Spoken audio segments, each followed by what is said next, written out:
विधानसभेच्या उद्याच्या निवडणुकांमध्ये 3 महायुतीतले पक्ष आणि 3 महाविकास आघाडीतले पक्ष सत्ताधारी एकत्र राहतील.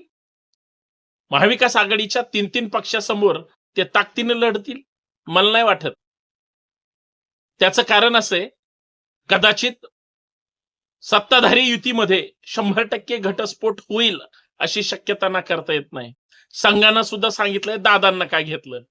कदाचित त्यांच्याच एका माणसाने सांगितलंय की जाणीवपूर्वक दाबण्याचं काम काही लोक करतायत. याचा अर्थ विधानसभेला युतीमध्ये का असेना किंवा इतर पक्षांमध्ये घटस्फोट ठरलेला आहे. खरंय की खोटंय? सगळे स्वतंत्र लढणार अशीच भाषा करतायत. मराठा अलंकार आम्ही मूळ शिखर